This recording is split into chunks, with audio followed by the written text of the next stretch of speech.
All right, yeah. Oh, absolutely, man. Yeah. How do I sound to you? All right. For those of you who are standing by, we are perfect. about to be live with Blackmagic Design. Great. Thank you. Thank you. Testing 1 2. Testing 1 2. All right. Live fun. You look hip. I look like a corporate nerd. I mean, they John, make you guys wear your corporate nerd outfits. John didn't prep me correctly. I would have worn my whole Hollywood cool look, you know, because I don't have one. Babe, why don't you just go live and we'll just start it up. Okay, we're in the stream. Am I on this camera? Am I on the screen? Yeah, you are there. Okay. Hi. Welcome to Live at NAB Show. Indie filmmaking at its best. So, first of all, I would like to explain that I look hungover, but I don't drink. We just had a very fun night at the Blackmagic Design sponsored party for the League of Filmmakers. We bowled, we networked our butts off. It was so much fun. And yet, still today, we have our very own Blackmagic Design, Dave Hoffman here, joining us to talk Hello. and chat all things exciting and new about Blackmagic cameras. Oh my goodness. So I have been hearing all the pitter patters of like excitement over new cameras. Can you Yes. Our filmmakers are obsessed with the latest and greatest and what's going on. So can you break it down for us? Super exciting. So this is going to be one of the biggest shows that we've had in the history of the company. We're literally 22 years old, but in this case, we started making cameras 12 years ago. And this camera that we released, the Ursa Cine 12K, is the pinnacle of design for us. It is one of the most sophisticated digital, cinema filmmakers tools we have ever made. When we started with this camera, we generally, in all of our products, we're always looking for price and performance relationship, right? So we look at where the features and the cost of that feature might not be value for our customers. We want our creators to be able to own their own tools, right? Mm-hmm. This is a core philosophy of the company, be able to afford, and access and learn and own the product. In this case, we said, well, what if we remove that barrier or that constraint? And we designed a camera that met the absolute top tier requirements of high performance, high demand filmmaking. So I'm getting chills. Yeah. Keep going. Yeah. So we went through on this camera, we took our 12K and we actually exploded it out. And I was down in Melbourne in December and Grant took us in to one of the conference room, and this camera was laid out as if it had just been, rapidly disassembled, to quote Elon Musk, right? So from the lens all the way back, every screw, every component was all laid out. The camera was all disassembled, and they went through each component and they said, does this serve the purpose of the high-end filmmaker? Does it serve the purpose? Yes, great, stays. No, then does it need to be redesigned, or does it need to go? Wow. And are we missing things? And so we filled all those gaps, we made all those adjustments, and we made a camera that really took into account the modern filmmaking workflow. So we wanted to bring what is traditionally thought of as a post-production team into the process. So using our legendary and award-winning product, Resolve Studio and Resolve, free software, by the way, again, empowering the creative community, we wanted to make the camera capable of working with that team immediately. So in order to take full advantage of this massive sensor that we have, the 12K sensor that's in there, we built our own memory module, right? So it uses NVMe memory and at high speed, so it can capture 80 frames per second at the highest resolution, highest bit depth that the sensor can perform on. But in doing that, we also put a 10G Ethernet port on the back that when you connect to that, it acts as a cloud store, which is our storage product. Right. What that means is if I open up Resolve on my workstation or laptop and I am connected to the camera, I can actually start editing, color grading, visual effects, while the camera's still recording. All of a sudden now, my entire team is working together. We added another monitor on the right-hand side. And what that does is it brings in the DITs, and we added another menu to the Blackmagic OS to allow for focus pullers to set focus positions and work from the right side of the camera while the DP or the director AD are working on the left side of the camera. We changed the viewfinder to allow for a more infinite adjustment of where the viewfinder can be placed. So it's on rods now, and the EVF, the electronic viewfinder, is a OLED, super high resolution, but all the camera controls are right up there, well, actually up here on the left-hand side. But if I'm on a dolly, I can push that through an extension arm. I can push it back. I can get it up. If I go on an aerial mount or some mount that doesn't require the EVF, it's a toolless control. Just pull that thing off. Like there's so many innovative, and there's power ports all over the camera now, so that you can use it, and it has built-in Wi-Fi. So now I can stream H.264 proxies. If I'm not connected through that 10G Ethernet, I can still stream proxies to my team to be working. Or, as we're doing right now, I could live stream that camera to my global team that are now in the set with me. I'm trying to keep my mouth closed and my drool to a minimum. So when we finished all moly. that, then we put the price out there, and it came to $14,995. And it's one of the more expensive products in the Blackmagic ecosystem, but in the overall community, right? Yeah. Unbelievable value for the overall performance. It is an insane beast of a camera. It sounds like it. I mean, it sounds comparable to the $20,000 to $50,000 cameras out there. Maybe. What we want is we want more creators to be able to access that and be able to use that tool. That's one thing about Blackmagic Design. That's why I think I fell in love with the company so early in my filmmaking careers, because you guys have always been about the filmmaker. Yep. It's always been like, Always. how can we make this easier for you? Yeah. The Pocket 6K, when it came out, or even the Pocket 4K, when it came out, people like I teach directors how to, like women directors, how to pick up camera and not be scared of gear, so they can go be director shooters. And they literally like are flabbergasted at how easy it is to make their stuff look good. Yeah. And that's like, so you guys are just constantly innovating. I'm excited to get my hands on one of those for maybe our next film. That was just one of our cameras, though. God, there's We more. announced another camera. This is a box camera, one we've been working on for a while. It's called the Pixis. It's a 6K full frame sensor using the same sensor from our Cine 6K full frame.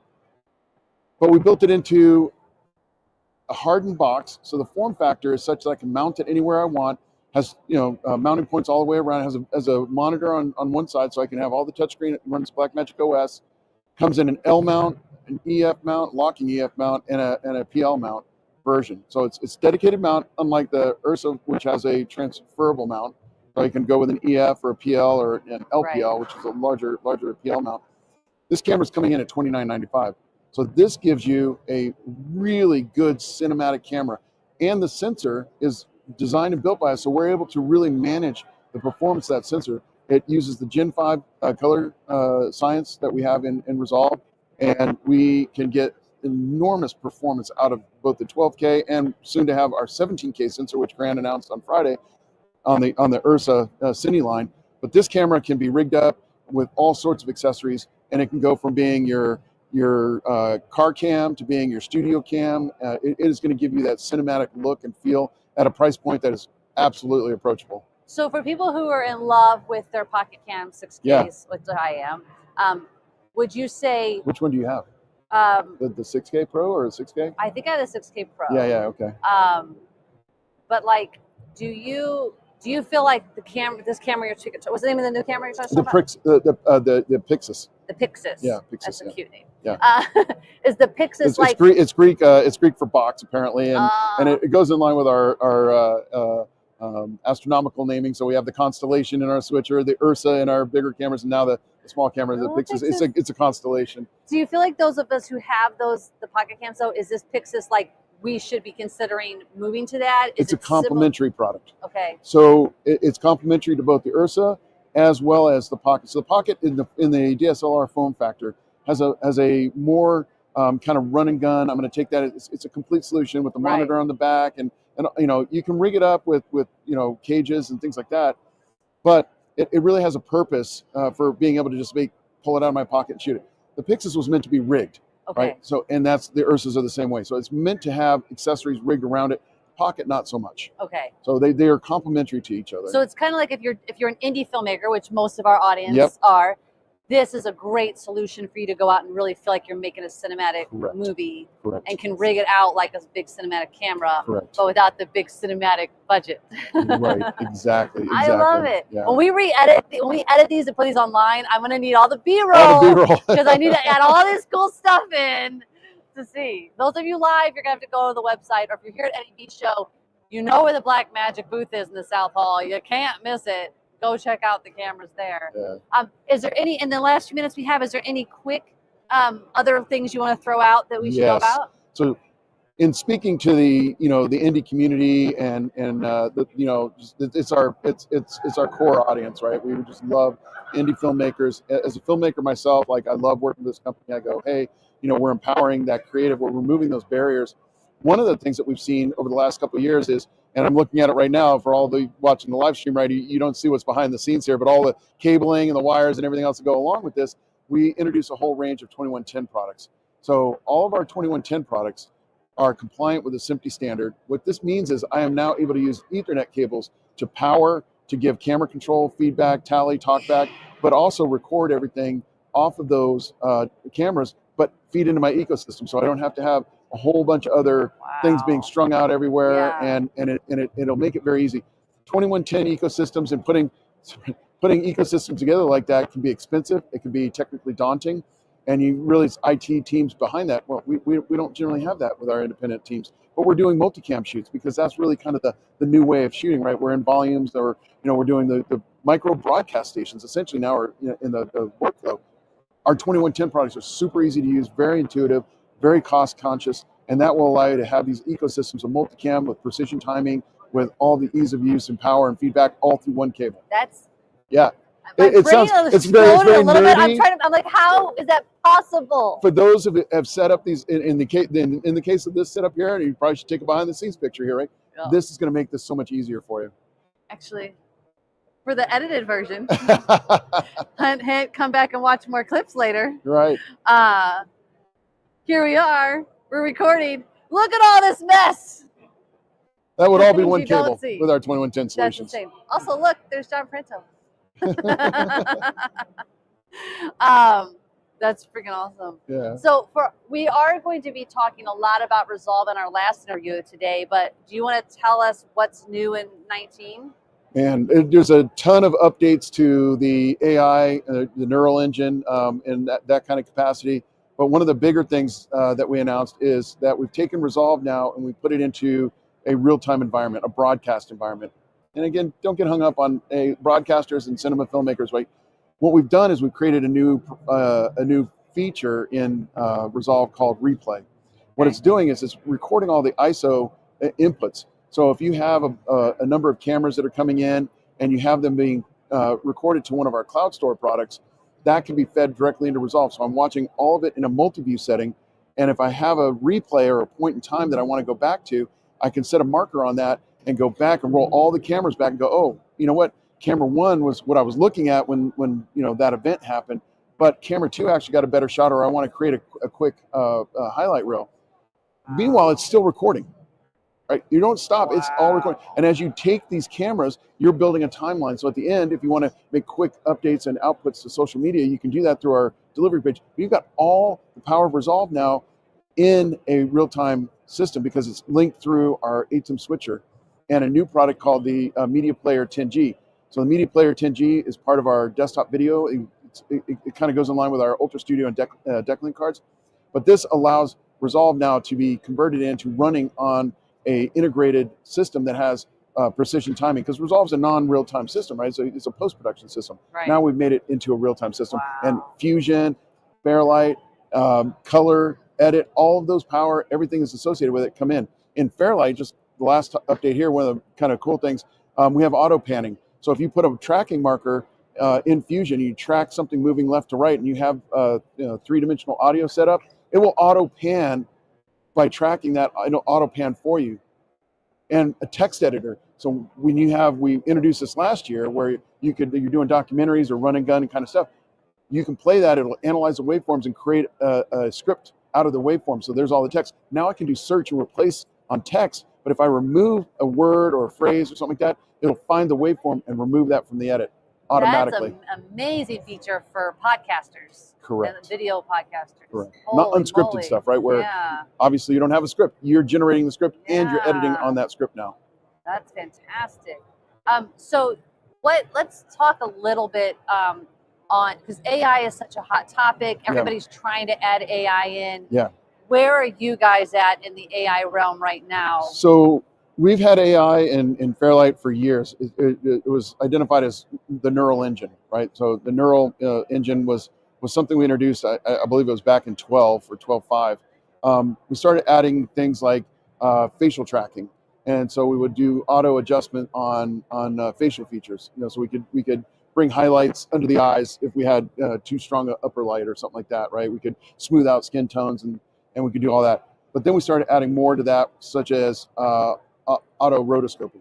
So we have a whole range of I'm sorry, I have to stop you for a second. My brain exploded. Yeah.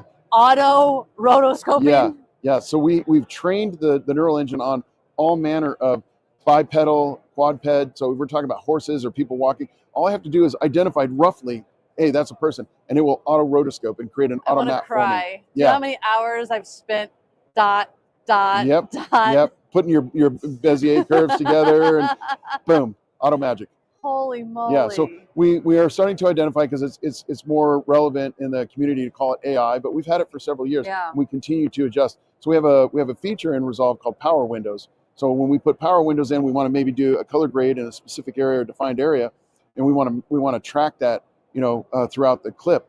So all of that intelligence is now just sped up as we take more advantage of the processors and all that, taking the labor intensive work out and allowing the creativity to have more time. And I actually want to point that out to filmmakers who are worried about AI as well, that like this is, as you've mentioned, like you need the person. Yeah. You still need the person to make this happen. It's just helping your job be easier and less painful. So the generative AI is really where a lot of the concerns come in, right? So you're creating content out of thin air, right? And this is where the problem is. If we're using learning models for speech or even just generating synthetics, completely artificial characters based on real people or real environments, that's where the danger comes in. But in the end, these tools are really made to empower the creator. So we're taking the labor intensive component out of it. As we just talked, I mean, I rotoed a lot in my early compositing career, like, hey, remove all these wires. I'm like, it's not very that's not very Hollywood, but no, it is. That's what you do, right? Yeah. So you got this labor intensive thing, but we're removing that and letting the computer model do it for us, so that we can have more time with our creativity. That's what I was going to say. It gives you more time to do the things that actually, I don't want to say that rotoing doesn't matter. It matters a lot. Yeah. But like the things that really, you get so exhausted doing these tiny labor intensive things when you're working that you don't want to put the extra effort in. That's right. So I love that. Yeah. Man, there's so many things. Well, I guess we're about to wrap up. Is there anything else coming to mind that you want to share? Man, there's like I said, it's going to be one of the biggest years for Blackmagic. I really, please go to our website. Grant took 2 hours, and he was moving through that presentation on Friday.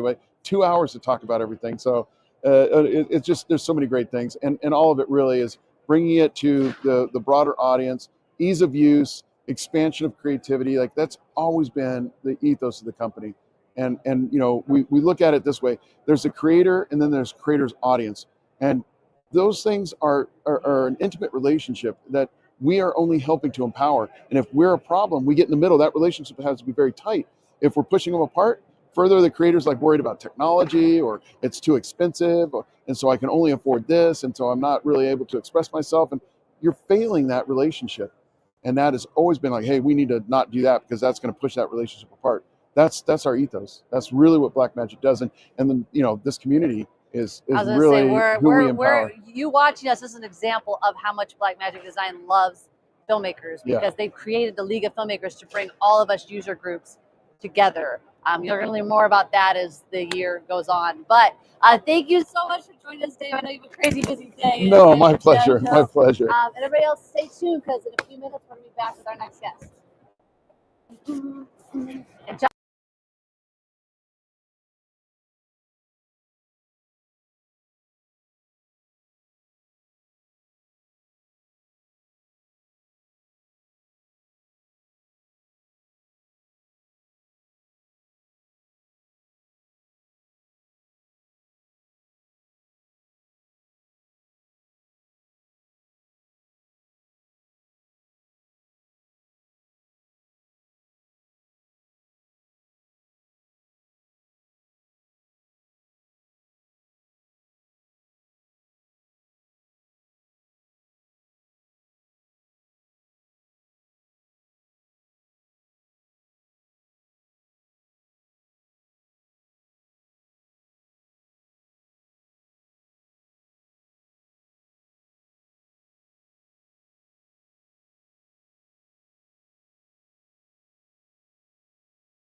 And welcome back, filmmakers. We are still live at NAB Show, and I am with a actor, producer, and soon-to-be director. Danielle Beckman is here with me. We're going to talk about running your production company like a girl and why even you boys should do this. So I want to give the brief rundown. I don't do much backstory on these shows because I like to get to the meat. But just so people know, you did start as an actor. Absolutely, yeah. And then as an actor, if you're smart, you know you have to produce your own stuff. And then your production company, which I have this cute little button for, Brooklyn Quarter, was born. So when you first, so one of the things I teach a lot, especially in the working director, is that like you are your production company. If you're a director, even if you're just the only person, even if you're just directing, you're a production company. That's the only way you're going to get work. It's the only way you're going to get clients. So talk to us, like when you finally is like, I'm making a production company, what did you do? Was it just you? Was it you and your husband? What was your steps you took? Yeah, I know I do. I think that is so important because you almost become synonymous with your name. Anytime I have Brooklyn Quarter like above the title of something, everyone knows I produced it, which is really important. And you have this entity that can kind of become bigger than you, and you can put umbrellas under it and all that kind of stuff. But so Brooklyn Quarter, we started in Brooklyn in 2017 with my husband, Timothy Reese, my co-producer. And we just actually started it out of a desire to keep a friend group together. A lot of our friends were going through a lot. Someone was about on the verge of getting a divorce. Someone was thinking of moving. And we were like, you know what? We're going to create a Dungeons and Dragons campaign. So you're locked in. You can never leave because we all know how long those games go. And then we ended up putting it on camera and creating a set for it. And then it was like, well, now you're on the show, so you really can't leave. And we just had a lot of fun. And we were like, you know, we need to create an umbrella for this as a space of a name of something that can be bigger than itself. It's something that everyone can take ownership in. Right. So they can say, I'm a part of Brooklyn Quarter too. Right. And yeah, so that's kind of how it started. And then now we have a few different, I would say, like arms of the company. And one of them is this, you know, Dungeons and Dragons and kind of fandom and Comic-Con sort of world. And then the other one is serious filmmaking. Very serious. And by serious, I mean, we make a lot of comedies, actually. So, but we make films and we go to festivals and we're making our first feature this year. So yeah, that's kind of what it is. But so when I loved the title, we started to talk about what we would talk about. And I was like, run your production company like a girl. And what I like about that is I feel like women often, first, there's a few, we're going to get into a few reasons. The first one is women often don't like to, they don't want to take ownership over something they don't feel is truthful, I guess, right? So as I'm a director and I'm like, well, I can't say I'm going to have a production company because I'm just a director. And so I want to say, as women, you've got to sort of take the ownership and be okay basically being like dudes and just saying, this is mine, this is what I'm going to do, making it sound bigger than it is. Because the truth is, if you as a filmmaker want to go out and get a client, you want to direct something, you can hire your DP, you can hire your sound, you can hire whoever you need. Doesn't matter the budget. So that is your production company. That is why you're a production company.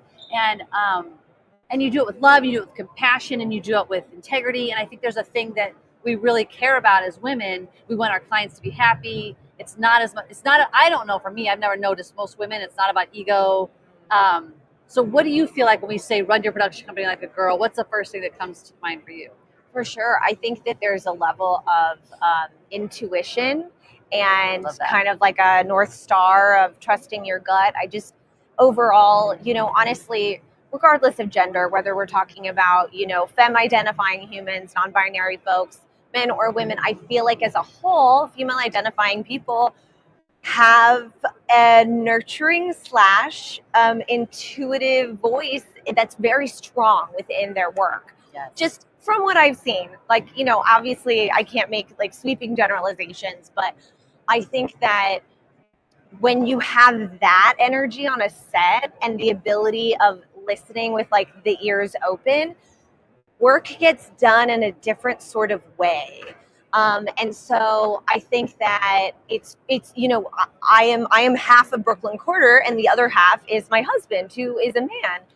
And I have to say that we really fill in the gaps for each other of things that like he might miss and that I see, and vice versa. And I think that that's really important. There's something interesting you were saying about women on set, and I feel like it's kind of like this idea of masculine energy versus feminine energy.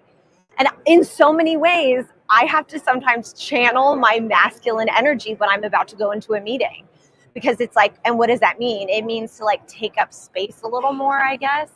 And so I'm hoping that like I was on a podcast yesterday where I was talking about like working to get rid of these binaries in a way.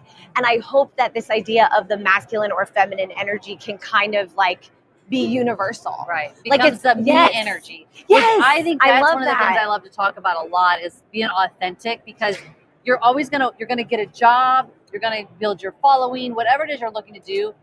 Being authentic is gonna be the first and fastest way to get there. And so I love this one about the energies. Like it's not a male or female energy, it's a me energy, and like owning that. Yes. And hopefully you, as a me, aren't a dick. But Well, there's something about coming, when you have a set, when you have a company, when you're running a set, and if you get to be the producer or if you get to be the director, and that is your role, you actually get to set the temperature in the room. So you get to be the thermostat that says, okay, this is the level we're working at. And that's like coming from the authenticity of you. And look, I mean, you have to give grace to people. Sometimes people have bad days on set, whatever, I get it. But also there are like things that I have learned over time that I will tolerate or I won't. And I just want safe spaces, Yes. So, and I feel like women happen to be really good at curating safe spaces. I agree. So, And that part of that is because for so long, from the time we could walk, we've not felt safe. Even if you feel safe maybe in your home, there's a thing that you guys don't get. And I know this because I've talked to my husband, I've talked to other men about it. Like they don't get, like if we're at a car wash and we're vacuuming our car, our thought is like, who's behind me, who's around me, who's thinking. Dudes don't think that. If we're walking down the street, we're like, I don't know who that person is, I have to walk somewhere else. Dudes don't think that. So I think that that's what I think I love, that like we do bring that whole energy of like, I'm going to keep all my babies safe, my cast, my crew, I'm going to make sure you guys have what you need. And that is so true, that I do think, and that's not to say that dudes don't do it.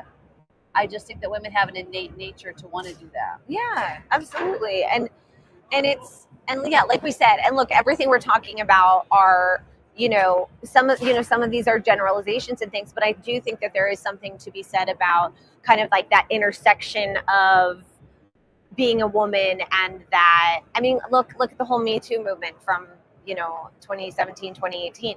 Like there's not a single woman that I know that wasn't affected by that. Yeah. And I just feel like that has to change. And so I am really grateful for people such as my husband, Timothy, who can come along and really be an ally and say, yes, I want to tell these stories and I want to be here especially as a white man with privilege, getting to do that. I think that's well, really I cool. talk about all the time how our white men with privilege are the ones who have to help make change.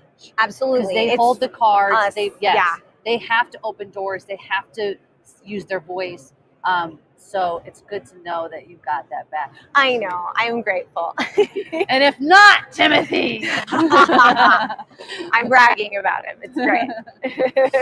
So you, as an actor producer, I feel like you come from a different space as well, and now you're about to direct, which is, I think, it's going to be such an empowering and like powerful transition for you, who already has. You have the know-how. You've been in all these other positions where you've probably been, as an actor, you get taken advantage all the time. And I don't even mean in like a bad way. I just mean like in here, show up to set 3 hours early and wait until we're ready. Kind of, like, I don't do that because I started as an actor as well. Wow. And for me, it's like, I don't want my cast there more than an hour. And even that is a lot for me. Like I always try to make sure my actors are treated in a way I would have wanted to be treated when I was acting. That's great. So I like, love what that. are your thoughts as like a producer, actor, and then, becoming a director? What are some things that you would tell filmmakers that you would love to see sets be run more like? Oh, absolutely. One big thing that we talk about, the dream set, is 10-hour days. Yes. Dream set. And we actually, on a recent production, it was called Curtain Call. I was the lead producer. beautiful short film directed by Melinda Hale, and her husband John Volk wrote it. Stunning. We're starting to get into festivals, so yay. But that set, we ran 3 days under 10 hours each day. And on the first day, I remember the first day C came up to me and we were like, hey, okay, we're done for the day. And he was like, we're done. I get to pack up my cart? Like, what? And I was like, yeah. And we were on set, 8.5 hours, whatever, including lunch. And everyone was sort of like, okay, well, I guess I could have like tacos with my significant other now. Like, I have time to have life. And so I think that that's really important, especially if it's, kind of like a regular gig. And I'm, obviously there's union stuff and there's things like that. But for us and the indie things we're doing, I think those days are really important. I feel like we need to set that standard. I think about this all the time with unions. I have one of my dearest friends is a union grip, and you think about like, is he on an overnight? Is he spent 16 hours on set? Like, I just think it's unhealthy. It's unhealthy not only for not getting sleep and for your actual health, but like your relationships. Yeah. Like, you can't expect people to work these, and then they're now we're working into Fridays and like no one has a weekend. No. I don't think it's just not necessary. Like, give more money and just add days to your freaking production. I know, and honestly, it's a also, systemic is problem. it even going to be more money if you think about it? Like, you're paying so much overtime anyway. You do end up paying overtime. No, that's so true. And so it probably all comes out in the wash. Yeah. And it's just, it's time is money on set. Time is so valuable, and so it's true when it's like, wait, can we have 15 minutes of grace? Or like, wait, we're just going to go an extra hour, and it's like, well, we could have just created even a half day. Oh my gosh, I love a good half day. Especially with indie stuff, it's like we only need you. We have to finish up a couple things. You pay everyone for their time. Yeah, so it's a systemic problem though. It's a big problem because one of my dear friends is a first AD on huge sets, and he'll leave at 4 a.m. and he'll get home at 9 p.m. And it's like, what do? He has a family, and it's exhausting. So I would love to see some kind of energy, I think, reinvigorated into film culture in that way, where we go, hey, it's okay to take shorter days, and it's funny, it's actually okay to have a hobby. Every filmmaker friend that I have, actually including myself, we were like, we don't have hobbies. Yeah, when someone says, what else do you do? I'm like, does watching TV count? Yeah, you're like, I watch movies and TV to like get inspiration for my next project. Is that a thing? And so I was talking to a friend she's a creative executive, and she is starting an a cappella group. And she's like, she's joining an a cappella group. And I was like, good for you. Okay. I'm going to rollerblade more. That's my hobby. Like, we're all trying to get these things. And so I would just love in the film communities there to be margin for people to have full lives, I guess. I love that. All right, what's another thing that you're gonna do? You either do different as a producer or you'll do different as a director because you came from an acting background. Ooh, I think for directing, there's really something to be said about prep, and I think some over the many years, because I started in theater, and then moved into film, but over the years, the experiences that I have had as an actor where I have felt kind of like unsure or insecure on a set or on stage, whatever, was because the director hadn't prepared the way for me as the actor to come on the scene, literally the scene. And so I would say for me, if I can prep so much that I know exactly what I'm doing, I can even open up the door to my actors the week before and say, hey, let's get together and talk about this. Let me show you my shot list. Let me show you my storyboard. I want you to know on the day, this is what we're going to do. And like really stick true to that and say no. And then also, as a director, be open to pivoting when an actor's in front of you and gives you something delicious and gives you gold in like a scene or a moment, to say, you know what, let's go this way for a second, which comes from my improv background, and so yeah, I think prepping and really, once again, creating that safe space and going with that intuition of saying, maybe I saw something a certain way, but with the way that the production design has set this scene and the way this actor is giving me this moment, I want to make a change because I'm listening and I'm present. I just heard a story, it was a TikTok, that during ET, that wow, why is this wonderful actress's name submit? Who you know what I'm talking about? The mom in ET. Oh, the mom in ET? Wow. Iconic. I love her. I'm so sorry. We're so sorry. I'm a very tired brain right now. But yeah, like she had a moment where she got up from the dinner table and she didn't want the kids to see her cry. And then Spielberg is like, why did you get up from the table? And she explains it. And then he has a whole like wall built in and a kitchen built up so he can do the scene for her, which I know obviously indie filmmakers, we're not Steven Spielberg. We can't have a whole thing built. But the point is like being That's open, amazing. being to pivot. And yes. Yeah. Yes, and listen kind of to those, this word has been coming up this weekend, pings, like that little intuition, like that ping from the universe, whatever you want to call it. And I think listening to that, because when you are in a space of curiosity, the ego has no room. And I think that many times from my profession originally, my profession as an actor, there are a lot of egos. There are a lot of egos in directing that just somehow start in a petri dish and grow. I don't know. I wish they would be snuffed out. But I think constantly keeping that in check, and also within that, surrounding yourself with community that will keep you in check. So that's just a few of my goals. I also, as a director. I like, you talked about how women have great intuition and you listen to intuitive pings. And I think on that intuitive ping, sometimes it's also even like, I feel like this crew member is unhappy, or I feel like my actor is, they're giving me pushback on this direction, but I don't think it's my direction. I think there's something else going on. And listening to that intuition and having that moment like, hey, is everything okay? How's your day?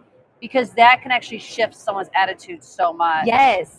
Yeah. Like how are you feeling? Yeah. What is this scene making you feel? Because it could be you, the actor, or you in the character feeling something's off. Yeah. And it's just investigating.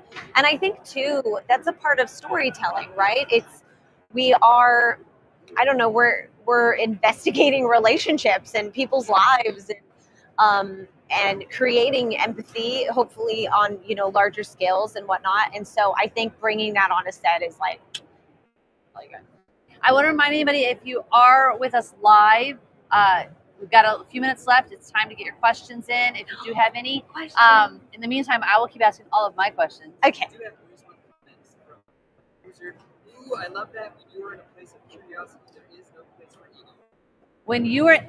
The comment that we got is, when you are in a place, she loved the comment, when you are in a place of curiosity, there is no ego. That's great. You can put those up on the screen too and share that with the audience. And also, if you're on Facebook, unfortunately, we don't know who you are unless you gave Facebook permission. So let us know who you are so we can say hi. So I want to go back a little bit about production companies as we wrap this up. A lot of questions I get from people when they're forming their production company, especially when they're new and it's usually just them, is they're like, to LLC or not to LLC? I am always a big believer. I always tell people it's a DBA until you're making a certain amount of money, which is usually about minimum $35K in profit, not in net, not in revenue, in profit. You're in that year, probably more. But what is your advice about LLC versus DBA? Exactly what you said. Honestly, it's exactly what you said. And I got this advice from an attorney. So now I have an attorney and Jen Page have said the same thing. So this is legit, but it's true. DBA is great. I have friends who have production companies, they in S Corp style. So they bill everything to that and pay themselves. That's another way. I will say I S Corp'd last year, finally. Oh, great. But I canceled it for this year because what I find is, this is why I tell people just do a DBA. Because I know I'm glad to hear your lawyer said that, because my film partner, Chris, is a lawyer and he's always like, LLC's everything. He's like, I'm gonna buy a water bottle, I'm LLC. And I'm like, it's just too much. You're paying the state of California $800 just to have an LLC. And don't buy the hype of like you can do it out of California, because California's still gonna get their money. Sorry. So you DBA so you can have your bank account, all that stuff. But I did the S Corp, and I find that like paying myself quarterly, when you're not making steady money. And as freelancers, we're rarely, if ever, making steady money. It's difficult to pay yourself quarterly. It's difficult to pay. There's all this extra paperwork. Then it's time for the S corp, and there's taxes that are. It's the whole pain in the ass. So I just keep telling me, just DBA until you're making the money that makes it worth it. Well, and also what's great for your LLC friend is that like I'm making my first feature and we have an LLC for the film and that's it. And the film itself is an entity. It's an LLC and you know, me and whoever else there's, you know, 49% someone, 51% the other. And so the LLC on its own can exist for a project. Yeah. And then, but I don't have to have that as a company. And what I love about the project thing is, which is like, you know, if you have a feature film, especially just feature film the LLC. But like, what I love about it is like when the project kind of is done in a way, features are different. You might have to keep it a lot longer, but like you can cancel an LLC. Yes. And in California, I really hope I'm not saying things that would get me in trouble. But in California, you can, if you have an LLC for a year and then you cancel that LLC for the new year, you don't pay the $800 in taxes for that previous year because you pay in advance only for your starting your second year. Yeah. So I don't know if that's true, but it sounds correct. Yeah. So anyway, and also I found out that it was Summer Walters who said that. Hi, Summer. Thank you for watching. Yay. Love you. So, okay, as we wrap up here, is there anything that comes to mind for you that's like, I want to impart this to filmmakers who are coming up, or even actors who are scared to make the transition to producer directors? Yeah, I think that specifically for actors making a transition into somewhere, as an actor, you're already a storyteller in a certain way. And so just know that can translate to another hat. You're just wearing another hat. Now you're taking care of a different part of the stable where you were over here and on this side of the camera. Now you can be on the other side and you might even have more authority in certain ways to shape the storytelling, which is that much more exciting. And so, yeah, I think lean on your community, ask questions, come from a place of kindness, and just for creatives in general, my friend Raji Hassan and I'm directing his short this year. That's my directorial debut. But my friend Raji Hassan and I always say, just don't get out of line. Don't get out of line. Your time is coming.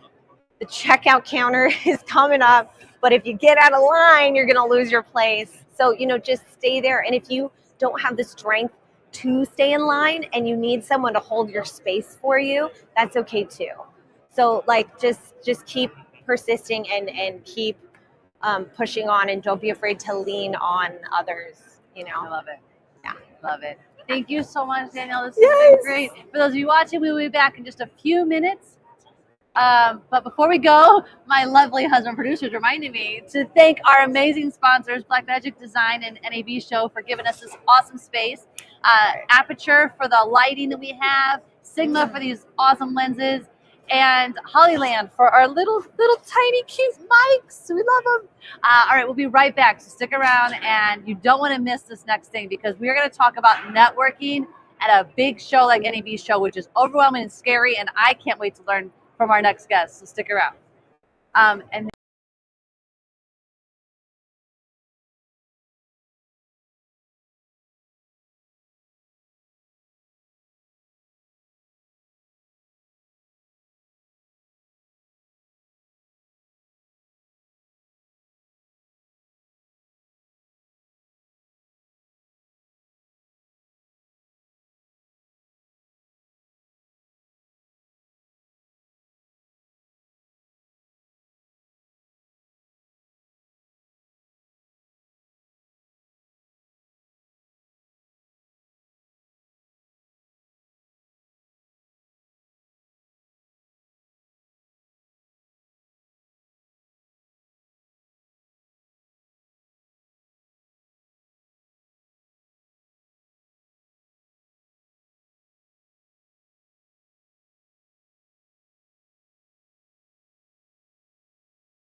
Welcome back, filmmakers. We are still here at NAB live in the Blackmagic Design NAB Show booth, the League of Filmmakers booth. There's a lot of people involved in this booth.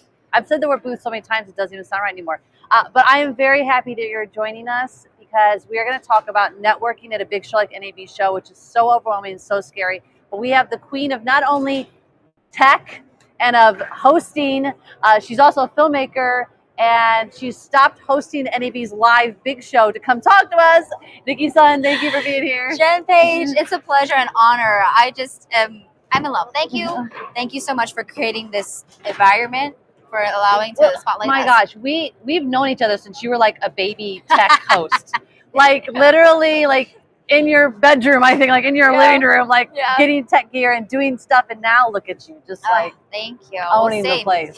Sometimes I wish I had the opportunity to just take a breather and film a lot more, but every time I'm about to like, okay, I'm gonna go into directing now, y'all, it's like, oh, can you host about directing? And I'm like, okay, like, but I love it. It's so fun. No, I'm telling you, man, one of the things I've been doing lately is really contemplating moving more into hosting and coaching because I just love it. I love. Oh, so you want to switch? It could be fun. Okay, yeah. I just love teaching filmmakers. I love giving them important information. I love so that too. what you're doing is actually, I mean, even in the days you're like, like, you're doing good stuff. You're helping people. So. Well, thank you so much. Well, I mean, I have to shout out also Blackmagic because I was one of their hosts when they started the Blackmagic Collective.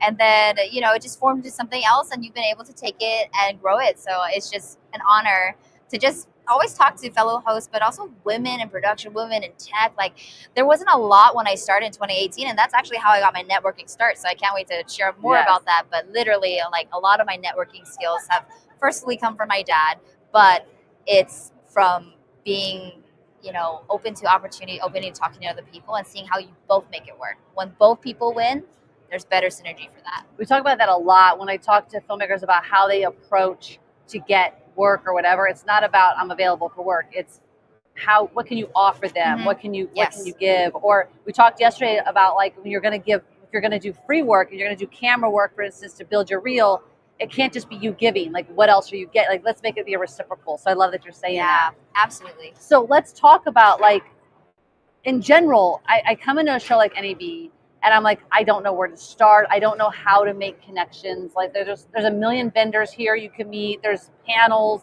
There's a bazillion people walking around. How do you even come in and approach a show like this?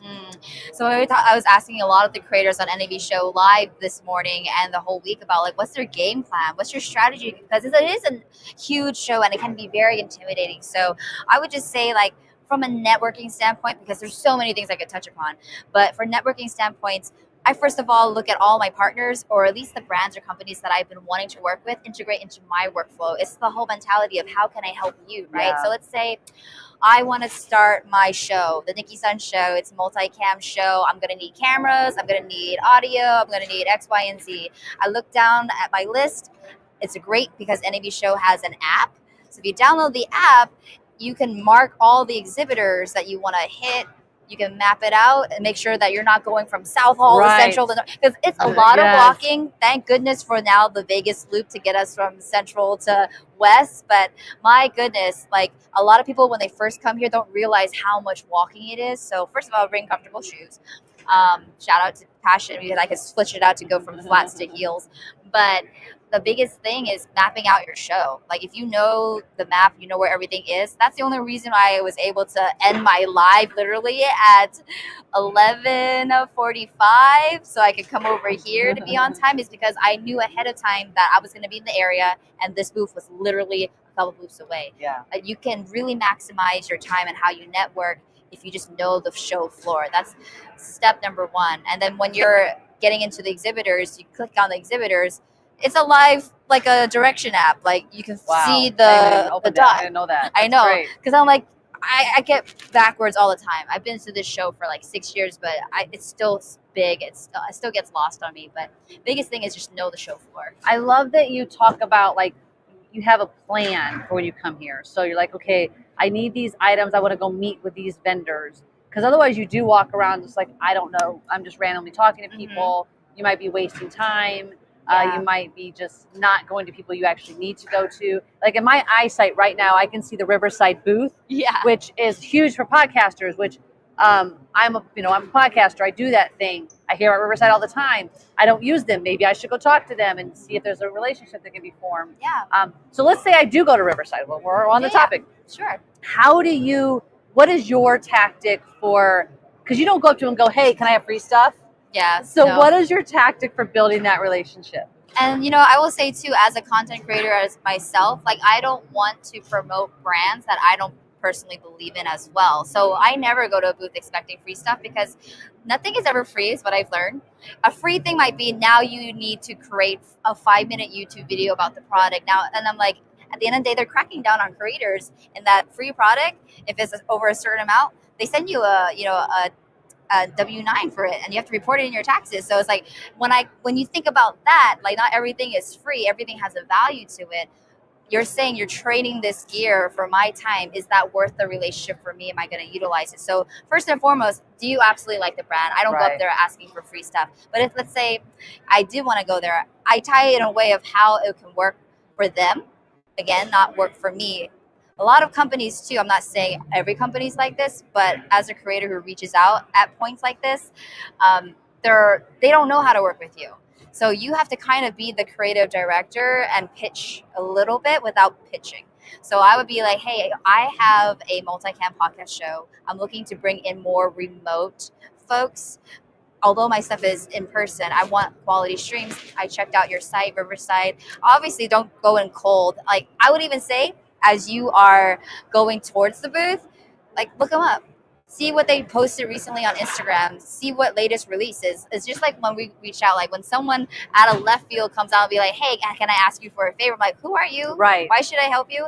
It's just the same with building relationships with these companies. It's like, are you interested in them? And I always say, in order to be interesting, be interested. I'm interested in your product, and you become all of a sudden more interesting to them, and they want to have a conversation of how to incorporate and integrate into your workflow. So sometimes too, I will just say, this is what my workflow currently is.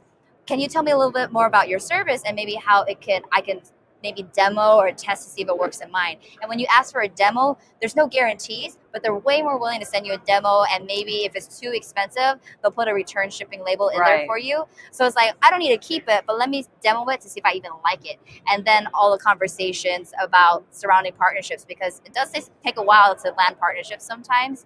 You gotta make, just as much as you're interviewing them, they're interviewing you too. Oh, I think that it was at least a year of being a friend with Blackmagic Design to get my first camera, you know, and then 2 years to get the first sort of money coming in to do a show. So like, yeah, I think people want this instant gratification, but with anything, it's build a relationship. Even if someone, I always say this all the time, like, don't come to me like, oh, Jen, do you have a job for me?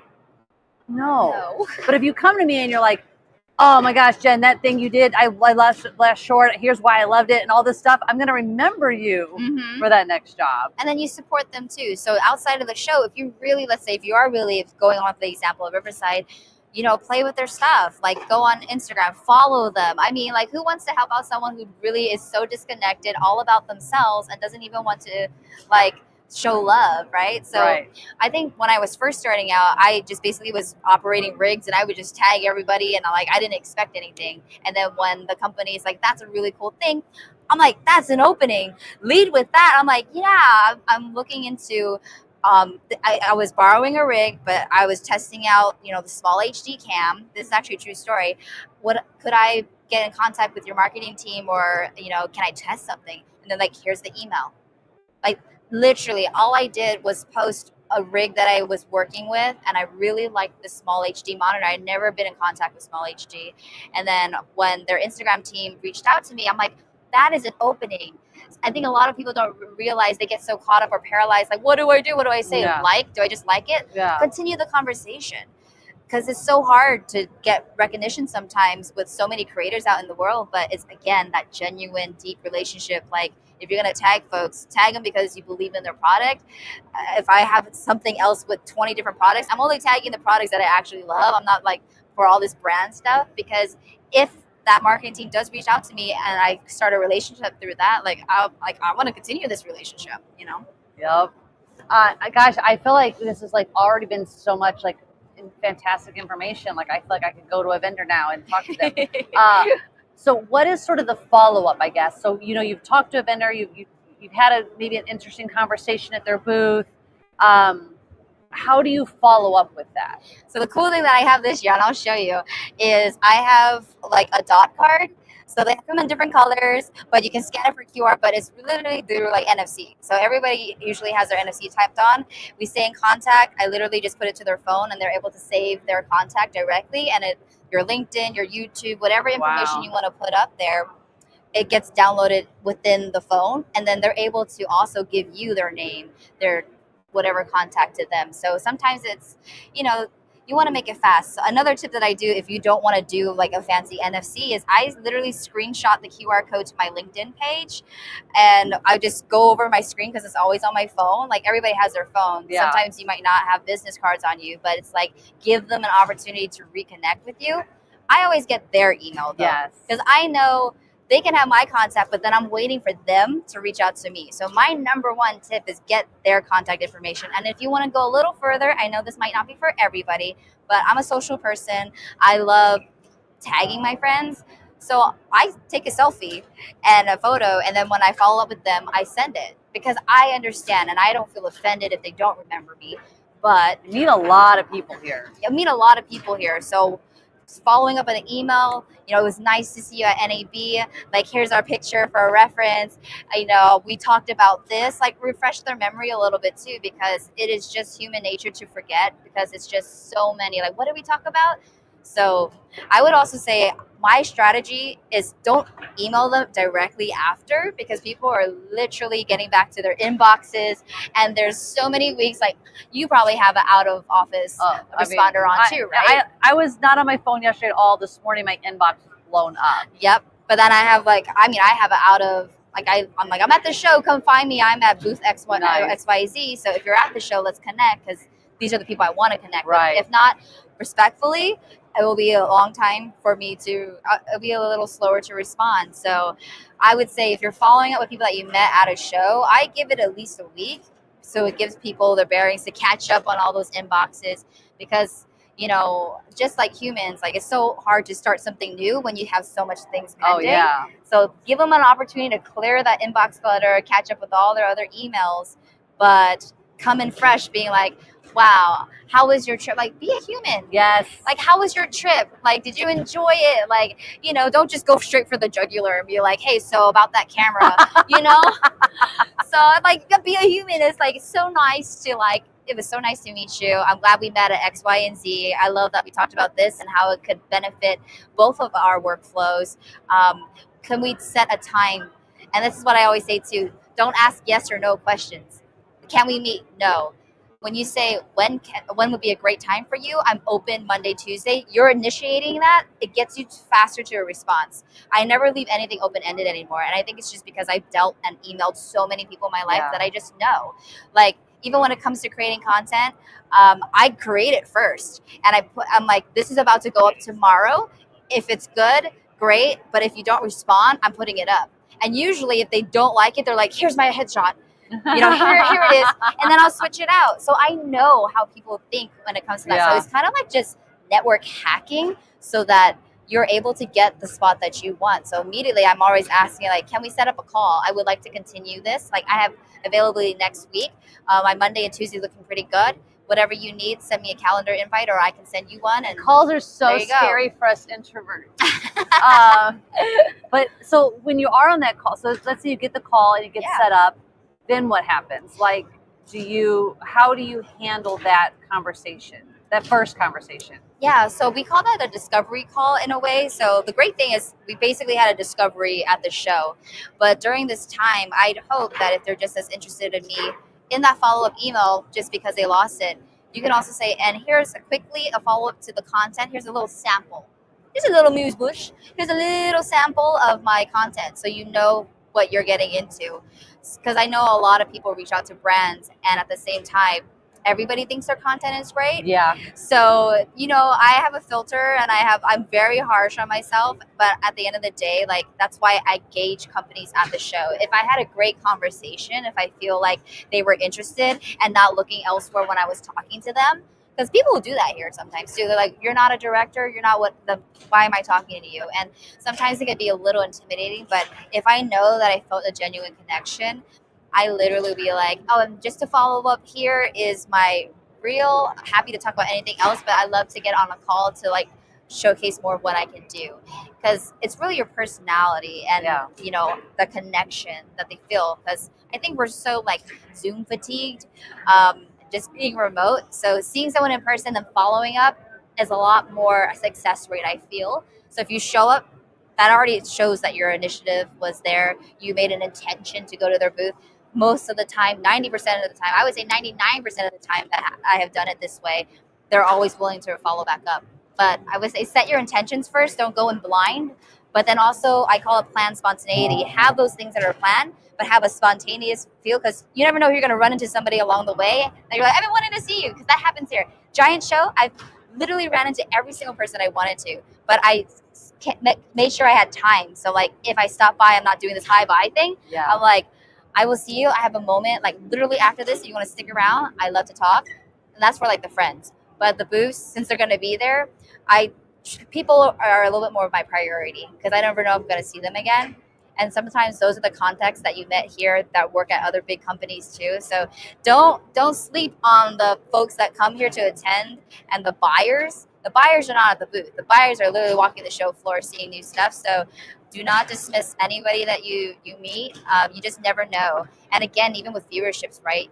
It's like, oh man, they got a million views. I'm like, yeah, but that one person that's watching could be the marketing director of so-and-so, and they loved and connected with what you were saying. I literally have gotten a gig that way. I didn't have the craziest following I still don't have the craziest following, but something about the way that I network has landed me in a position where now I'm one of the I was going to ask you about numbers, and I do want to talk about numbers, but the point of like, you don't know who's who. When you're here to a show like this, it doesn't matter what hotel you're in. Mm-hmm. We're in the cheapest hotel in the world right now, because it's across the street. And we still see all kinds of people with their NAB badges walking around. You don't know who is who. So I think that's important to keep in mind. But I was going to ask you, like, how much companies care about numbers. Like, it seems like you said you don't have a lot, big numbers. Because I feel like a lot of people are intimidated to ask for that if their like viewership is low. I would say do not. I will say I started reaching out when I had as low as 4,000 followers. But the thing is, I've learned, and I know it comes with a lot of imposter syndrome, and I've been helping other people get out of it. But it's really like, I know the quality of my work. Like, if you think about it, giant celebrities before social media, they're famous and people want to work with you because of who you are, not because of your following. There's some of the biggest people I know that just have an Instagram account. Like, I was talking to Mark Hustavet, he's the president of Mr. V's. Like, he doesn't have a crazy following, it's private. But I actually feel very honored when I'm a part of his like friend group, Like, he doesn't post anything about work, it's like very personal. But getting to know someone, developing that longer relationship comes from knowing somebody beyond just like what they do. Like, when you really genuinely care about someone. And so being able to interview him, I feel like we have a great connection now. And who knows, I'm going to follow up and see what happens. But the numbers should not matter. I think I've always valued quality over quantity. And how I see it now is companies are so much more into authenticity. And they actually care about what we call nano and micro influencers, those with followings less than 10,000, because they've built a very niche community. So something as like, I think I got a lot because I was one of the few women on camera talking about tech, and they, on their marketing purposes, and I see it for what it is. And while I'm like, take it, like, here's an advantage, I'm going to run with it, because everybody else has every advantage in the world. If that my advantage is that I'm a woman, but they find out later that they've underestimated me, I'd rather be underestimated than overrated. And then what I do is, like, I have this opportunity, I work with them, I do my best to create the most fire content that has them in mind. Like, would they accept this on their page? Would they want this promoted on their page? That's a good way to look at it, And if they do, then it's like, wow, we loved working with you. We are willing to double our budget for you next year if you want to be our sole creator or come on as a brand ambassador. So sometimes they're not looking at you as a creator for your numbers, but more as we need more diverse folks. We need more women. We need X, Y, and Z. You never know what it is about you that a company needs, but utilize that as a marketing tool. And I would say get out of the idea that your value is judged and based off of numbers, because I absolutely hate that. I've lost hosting gigs because like, oh, but you don't have 1 million followers. But then they get an influencer to host and it's terrible. They're terrible. And they're terrible. So I'm like, well, you learned your lesson, you know? But when you want to talk quality, like someone who has dedicated their craft, just like musicians who dedicate their craft, you pay them for that. I've always had to constantly advocate for myself as a host to get paid, because like, oh, we'll just get a volunteer from our staff to like MC in the middle. I'm like, no, you need someone who knows the program and cares about plugging your sponsors, because none of this would happen without your amazing sponsors, right? So I would say go for it. And if you need help looking at your pitch, I'm more than happy to look at that. I know I just put that out there, but if you find me on the show, connect, I'm very transparent. I'm definitely wanting to help creators create. I love that they have a creator lab now, which is basically where I'll be the rest of the day. But there's so many new tools. I interviewed the CEO of Adamus, Jeremy Young, yesterday. They literally have been listening to the creators to create this content for or create products for creators, because they know that it is rising. It's a multi-billion-dollar industry at this point. So if you have someone, even with a small niche, but everybody's into tech, you've hit way more people. Your engagement rate is way higher than if you had 200,000 followers and you just post it to post it. Like, people are seeing through that now. So I would say that is a great change, is game recognize game. So if a company at this show is saying how many followers do you have and they're basing that, I don't want to work with you anyways. Honestly, and then take that. It's just like dating. I say that, like, you know, just as much as you're dating, engaging somebody, like they're doing that to you, but like, it's more like I know I'm great, and it's not being ego. It's literally like, I know I'm a great creator. I know what I provide. This is how much it would cost because I'm putting like hours into this. And if you're going to come back to me at a lower rate, I don't budge anymore. But I know I'm in a position to say, like, because I have a portfolio to do that. But I literally have said, I'm sorry, you know, I'll just follow up because like we want to work with you. I'm like, okay, what budget did you have in mind? And that literally will tell them right away that I'm not looking to do stuff for free. It depends though, right? It just really depends. But if they come back with a budget, I'm like, well, okay, well, that's cool. I could do X, Y, and Z with that. But if you're looking for me to do this, it's going to cost this. And if they're like, oh, we don't have that budget, people will always have a budget in their mind because they're trying to get as many creators, but like, how much are you going to charge? But I will say, like, this is my content, right? And this is what the quality is. So they'll be like, okay, we'll have to think about it. But stand firm in your budget. I literally stand firm as like, you know, I really love your product. I hope to work with you in the future. But yeah, like, when you have the budget, I'd be happy to like reconnect and open it up. And literally sometimes the next day they'll be like, we found room in our budget.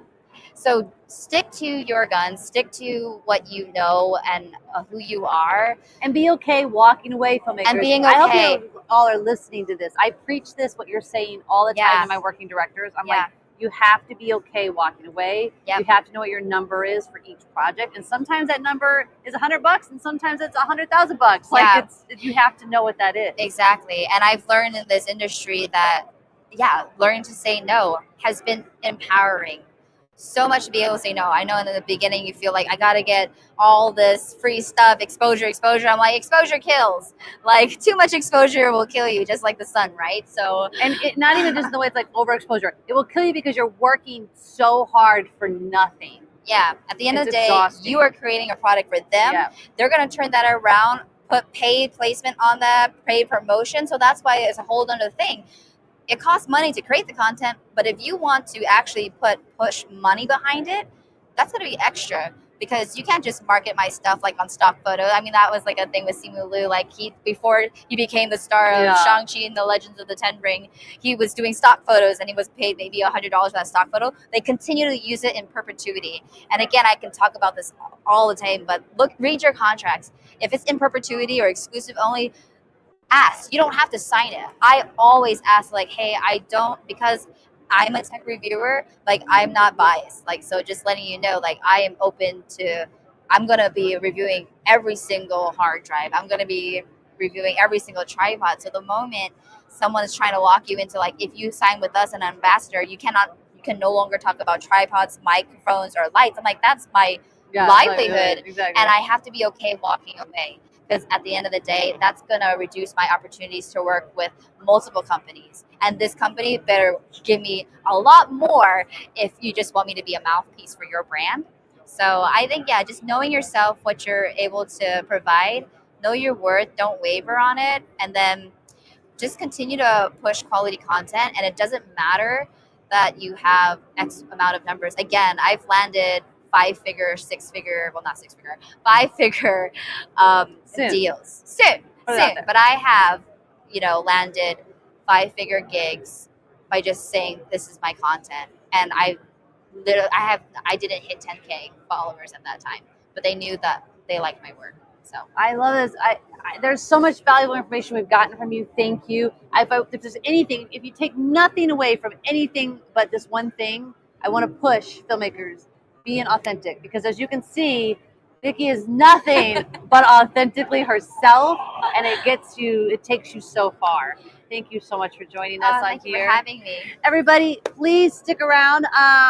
We're going to talk all things DaVinci Resolve and the Indie Filmmaker in one moment.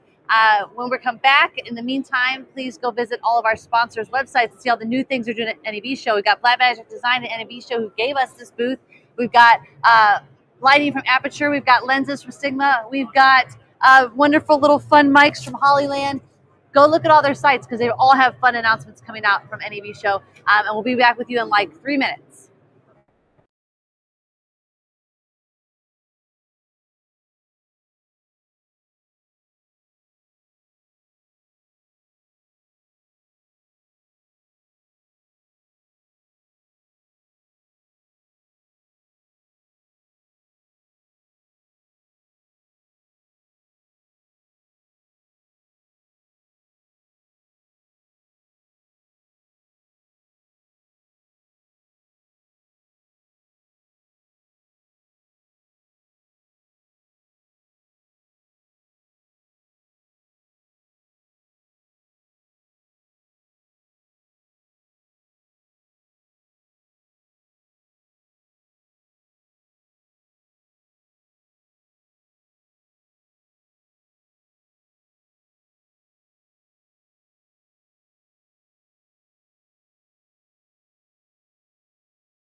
Hi, and we're back. Did you miss me? It's been like 30 seconds. So we are going to talk right now DaVinci Resolve, the indie filmmaker, because I have somebody here that's not only a certified DaVinci Resolve trainer, not only an actor, not only a filmmaker, but did one of his last movies he did from script. I can't really do it from script, but from filming to post, everything he used was Blackmagic and DaVinci Resolve. I mean, even effects and all the good stuff that's really I don't even understand how to use. Gedaly. Hello. Thank you for being here. Thanks for having me. Also, I heard it's your birthday. Oh, yes, Happy it is. birthday! Thank you. Thanks for Thank being you. on our show for your birthday. Hey, no better place to celebrate than NAB where all the geekery happens. Exactly. You should tell all the booths it's your birthday and see who gives you free stuff. That's a good idea. I like free stuff. I like free stuff. So, just to give us the brief log line of your movie so they understand what we're talking about as we talk about Resolve. So, Flower of Battle, short film. It's a swashbuckling adventure, very Princess Bride-esque. Fun, optimistic, bright, colorful, kind of like the old swashbucklers of the Technicolor era. I wanted to do something, light, fun, and with good sword fights. So one of my things with DaVinci Resolve, like I want to learn it so bad, and I've even taken classes, and my brain I'm so old school with Final Cut, and then I've gotten so used to the magnetic timeline that I have a hard time switching over. But you take this movie, you did everything, right? You edit. Yes. Did you do sound even? So sound, we did some of the sound editing in there. We ended up sending out to a mixer who used his own setup, but then we brought back the stems into Resolve for the final exports and stuff like that. So that was the only thing that So you did editing, a little sound, color, and VFX. Correct, and the finishing and the exporting. Everything. Yeah. And that's why I want to learn Resolve so bad, because like right now, I've sent sound from FCP to my sound mixer, and all right, I'm very tired. There's a lot going on yesterday, and brain not functioning. But like David's having a hard time because Final Cut doesn't talk to the other programs, and I feel like DaVinci, it's all there. It just makes it so easy.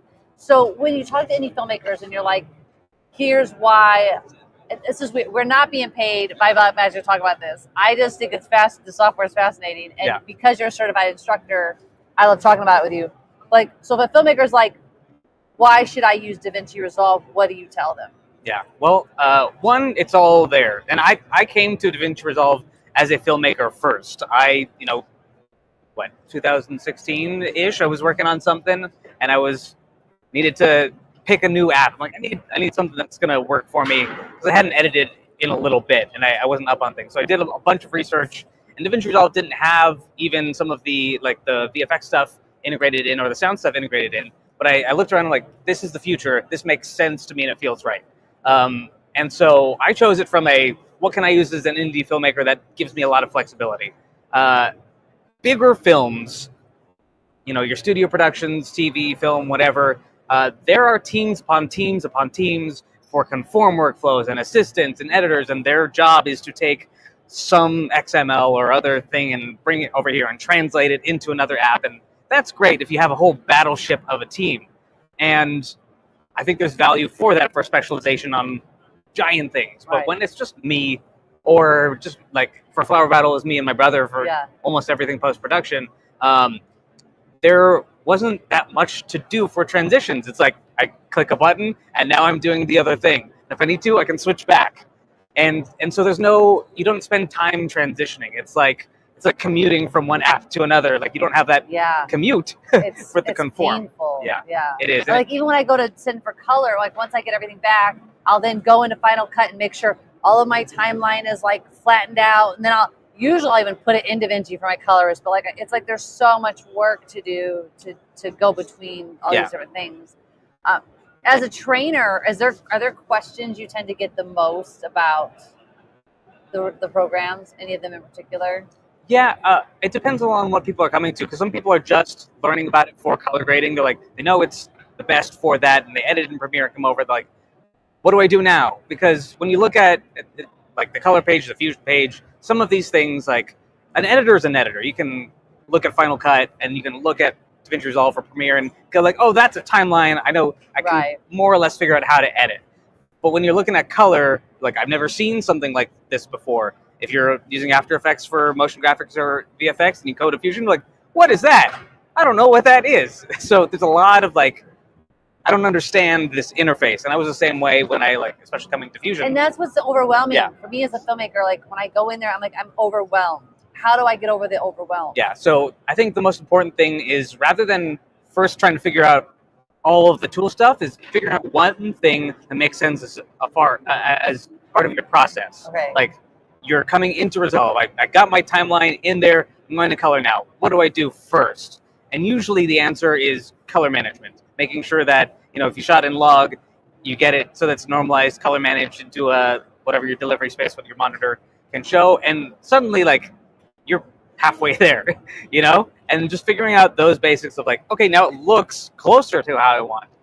Now the next step, okay, let's start adding a look to my timeline. Just figuring out each of those steps by steps, because there's a billion tools, and you only need like 5 of them to get most of the way there. And I think, you know, the software doesn't teach you how to do the job, which should it? I don't know. It's a professional tool. It's like you need a little bit of training to know what is the process. And I think having seeing tutorials online, there's a lot of people who are professionals that say, here's how you bring it in, here's how you get started. Versus just, what am I looking at? You know, so like I think I would say being patient with it and figuring out the workflow, or just have someone who knows what they're doing, even a little bit, just a step ahead of you, show you, okay, here's your step 1. And then once you've done that, you're on your way. The other thing that I like to do is I just bring, some pictures I find from the internet, some stock footage, and just press buttons and break things. Right, Like, so you're not breaking that's your what it does. actual project that Exactly. matters. That makes sense. Yeah, I like to experiment because there's always new features, there's always new things going on, even with other software. It's just, what can I do? And like, let's turn that knob and let's click on that button. And it's like, oh, that's cool. I didn't know that existed. I'll use that in my next film. But it's like I have a fair amount of stills and stock footage and other test footage from friends and just old projects from like, let's redo that VFX shot, or let's redo the color grade, and let's try a different method. And I learn a lot just from breaking stuff. I will say, filmmakers, that Gedaly does classes. He's taught them for Blackmagic Collective for free. Have you joined them? Have you done them?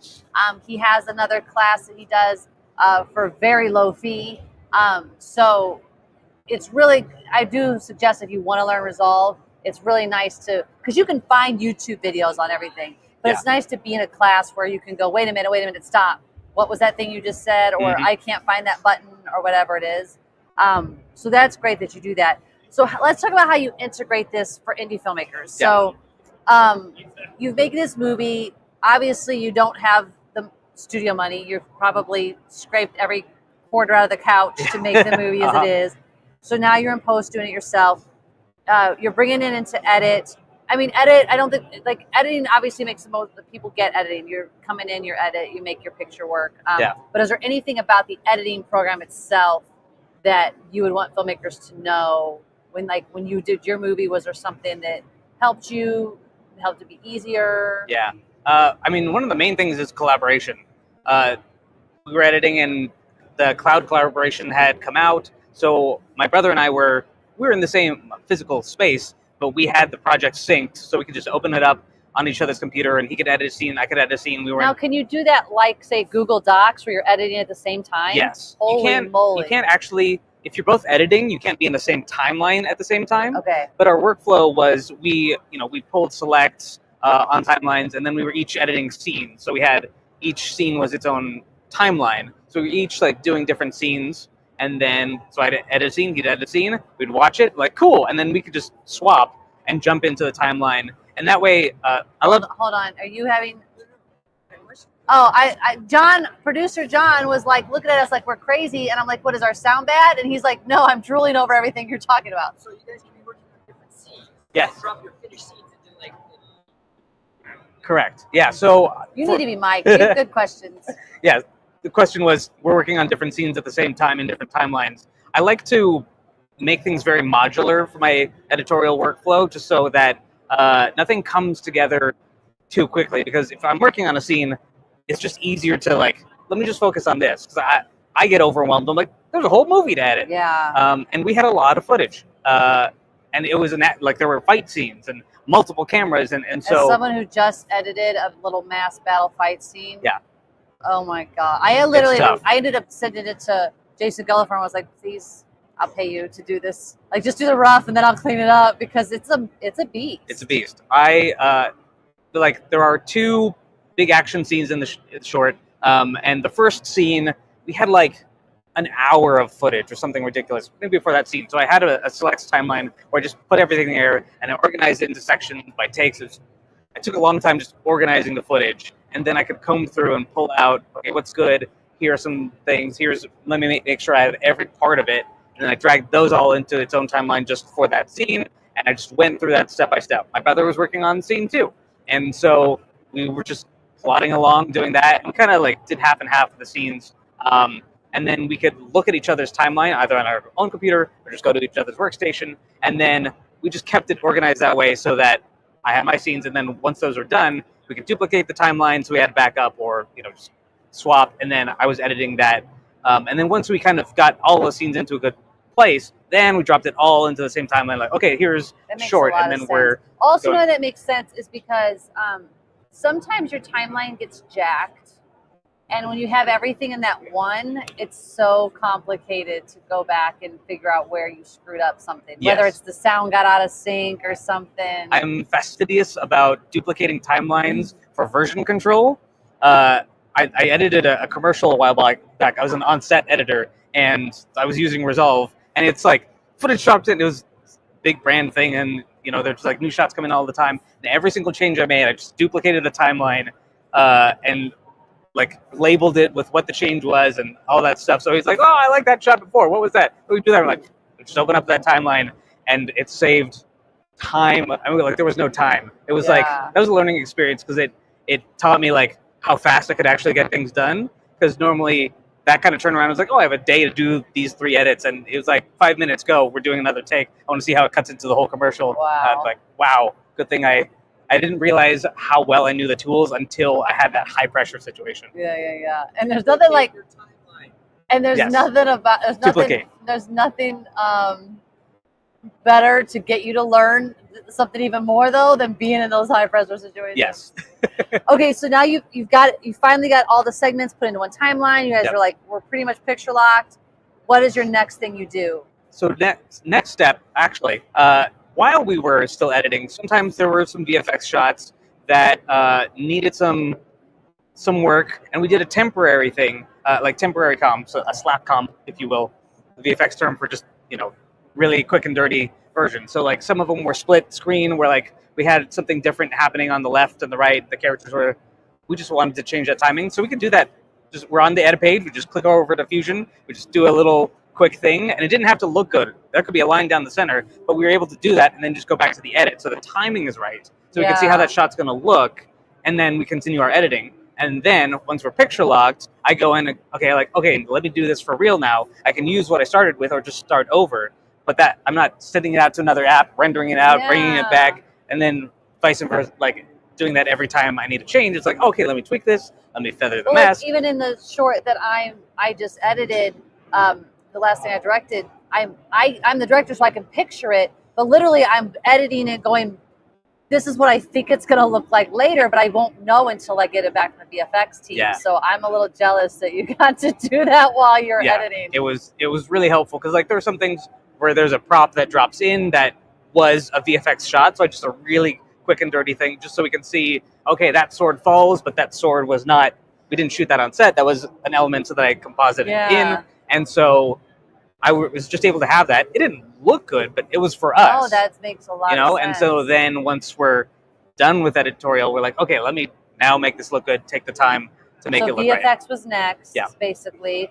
Now you have picture done. Mm-hmm. Let's actually talk about the VFX a little bit, because there's things that Resolve does that when I have done them, which I've already forgotten how to do after I did them, but like it makes it so easy. Like even something like blurring out a logo or tracking somebody for something, like I feel like that's all Fusion, right? Yes. It really does make it easy for you to do. What is some of the? I know you said you did. I think we did a quick and dirty sword drop. What are some of the other VFX you did? There were some paint out effects. So we shot our first location. There were a couple power outlets there, and it's a Renaissance era-ish piece. So we're like, that didn't exist. And so we were able to just find that, and I mask it out and cover it up, blend it, so now it's just part of the wall. And it's some of those things that like you might not have noticed, but I was noticing. I was looking at it. We did actually have a shot where there was like a big red piece of tape like outside a door, or a sign like next to a door. It said fragile or step or watch your step, something like that. And we didn't notice it while we were shooting for some of the shots. Later on set, we noticed and covered it up with white tape so it blended into the wall. But for those few shots, I know filmmakers, you have no idea what he's talking about. We've never not noticed things on set. Yeah. God, story of my life. Every movie, you're like, did no one notice this? All of us were on set. Because it's like this big red thing in the background. We were like halfway through this scene, and someone was like, have we been shooting that? Like, well, okay. And it was kind of a joke on set too, because like I told people like I would be doing the VFX. They're like, more work for Gedaly. Like, yep. It's actually a little bit of a relief though as a filmmaker if you're like, it doesn't matter, I'm the one editing it. Keep going. That's always a little bit of it also relief. and it helps too, like that I know whether something is easy or hard to do. Like it takes work, but if like, yeah, we can do that. And if there's things where like, no, we just need to get it right in camera. So there was stuff like that. There were a few of those, and a lot of what we did was just retiming shots slightly so that the performance of the character on the left and the right was just slightly different. So sometimes like there was a little too much space between lines, or like this person popped up here and then that person turned around, and it just like if it was just a little bit tighter, the timing, the storytelling was just that much better. So we were able to retime, the performances. We called that, my brother and I termed it Lucasing the shot, because George Lucas did it a bunch in the behind the scenes for The Phantom Menace, and that was kind of my film school Star Wars stuff, and he kept like, let's do that. And I'm like, okay, cool. I'll do that too. I love it. So you guys did a lot of stunts in your movie. How much did you have to use? Like was it mostly the editing that kind of made that come together? Or was there any things you had to do in VFX to make that come together? I don't think there was much VFX for that stuff. Most of it was just, a lot of fight choreography in camera and just getting the editing so that the timing works. There were a couple prop gags that we did where we had like someone would cut and then someone's like buttons would fly up and stuff like that, and we had that rigged up with some fishing line. Nice. So we did a little bit of VFX to paint that out, stuff like that. So there are a few prop gags like that that were assisted by VFX, but it looked pretty good without it. So it's just some detail work and that kind of thing. All right, so now you have your picture, you have your VFX. What is the next part in your process? So then we're both sending the picture lock and stuff like that to sound and to music. So we're rendering it out. We're putting that in separate timelines so we can keep track of their work. And on our side, I'm doing color grading. So now going through the timeline step by step, making sure my color management is good. We had the LUT that we'd shot on set that our DP did great work with, already setting a look. So what was in camera was very close to what we envisioned for the final thing to look, which saved a lot. So had that. I just added a higher quality version of that. Camera LUTs tend to be lower quality than what you can do in post. So we had that, and the rest was just balancing things out. We had a B cam for some of the fight scenes that was just wildly different than what the A cam was. I've had that, and that's a bitch to match. And it was lighting, there was a couple settings, but it was also like, there's very different lenses, so even if the settings on the camera were the same, it didn't translate because like the exposure is different, the balance is different. One is anamorphic, so we're mostly shooting anamorphic, but the B cam just had a spherical lens, so it just picked up light differently. And so setting all those aside and call the DP, I'm like, what did we do? Because I wanted to be as technically correct as possible, and like, okay, what settings might be different so that I could just adjust it, and then manually matching by eye. Resolve is great because like you can bring up a still from a previous shot and just hop back and forth between shots, or pull up like 4 shots at the same time and just like, okay, I'm editing the one, making sure it matches the other 3, and just doing that, going a little bit of this, a little bit of that. That's why people color and resolve, because I always send my color to somebody else, but if I have to do quick color, it's always in Final Cut. Yeah. And I have to either copy and paste each shot. Like I can't, there's no looking at the other shot in real time, like to see. That's great. There's so when you do, so you've got your picture, you've got your VFX. So you said you sent out sound, but then you brought sound back in to do some tweaking. What kind of tweaks did you have to do on your own? Not too much. Mostly, so we had like as we edited, we put in temporary sound effects for the the sword clashes and fight scenes and room tone, and just the various effects that were there, so that when we sent it off to the sound editor and mixer, they had something to start with, and they ended up using a lot of it. But we just luckily, Resolve is good at sending things out. So when they brought it into Pro Tools, they're like, "Oh, great! All the label, like we labeled our tracks that made it into their app. They're like, hey, this is great. Thanks for doing that." I'm like, glad it worked. Wow, that's pretty cool too. So you had they're in Pro Tools, so it went seamless from Resolve to Pro Tools and back. There were like a couple sounds, probably an error on my part of just like it wasn't linked properly, but like other than that, it was very smooth. Wow. So I try to do my best to keep things as organized as I can. I can hear David Shatnoff, who's our producer on the last short, who's also doing our sound, because when you don't have money, you guys do all the jobs. Yeah. I could just hear him being like, "Could have edited in Resolve, Jen. Could have edited in Resolve." Where it's a pain right now. Yeah, it's okay. So you've got, I think at this point you've got all the layers. You've done everything yourself except sound and music. You've brought that back in, and then your export. Like it's just, I think that the thing when I talk about, like when I wanted to say like let's talk about DaVinci Resolve and the Indie Filmmaker is because on my mind right now is how hard it's been to work with different departments from Final Cut.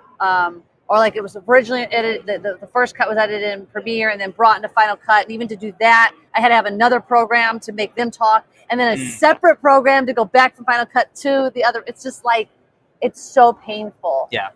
So I love hearing how you just did your entire movie basically in one program. It helped a lot. And it's super seamless. Yeah. And I love how you teach this. I know, like, I've been a part of your classes where we've done the Blackmagic Collective, and I love how you just really take your time and you make sure people understand it, and you I just feel like it's I guess I'm just grateful that you've gone beyond your own filmmaking needs and like are sharing with us here and with the world with your skills and I don't know, making us less stupid. If you can teach me, that'll be the thing, y'all.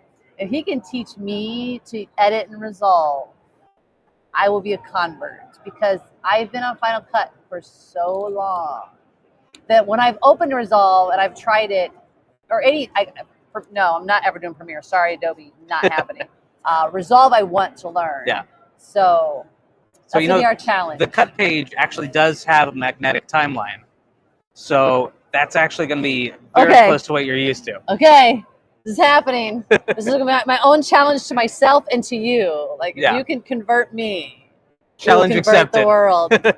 I guess.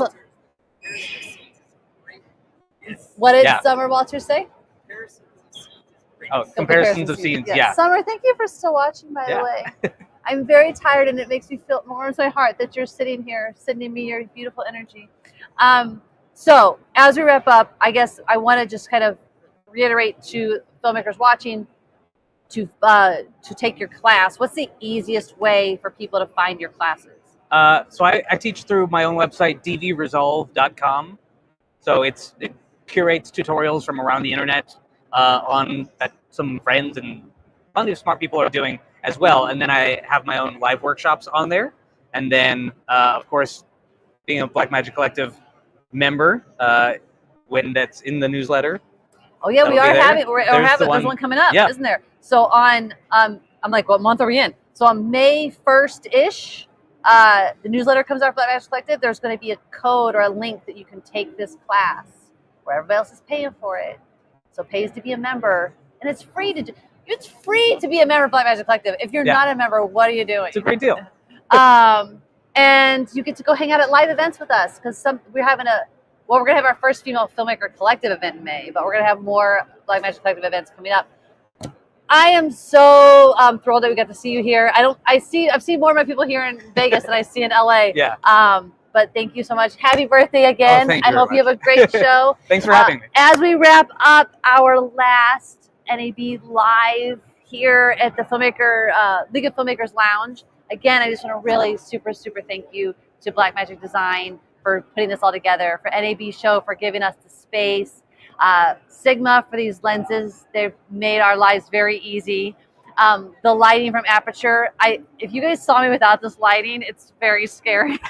I'm very tired. And our mics from Hollyland. These are so great. Look at these little, like these, just pop them on and like, yeah, walk around the convention getting your sound. It's been great. We're so grateful for our sponsors. We're very excited that the League of Filmmakers has formed and is bringing together all these user groups to be one massive like film collective. And those of you who are members of Blackmagic Collective, if you're female identifying, please join us in our new Female Filmmakers Collective. Our first event's coming up in May. It's going to be very fun. FemaleFilmmakersCollective.com. Go there. And I guess that's everything. That's a lot. We will see you back in Los Angeles.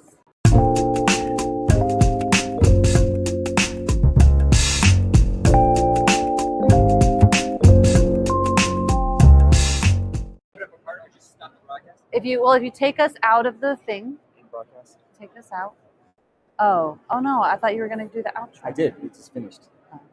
Yeah, then just.